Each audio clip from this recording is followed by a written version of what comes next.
بسم الله الرحمن الرحيم.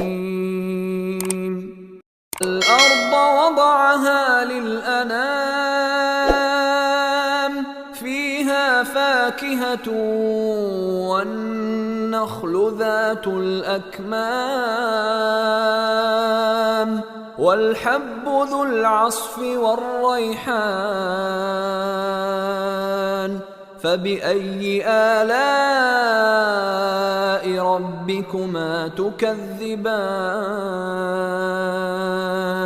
خلق الإنسان من صلصال كالفخار،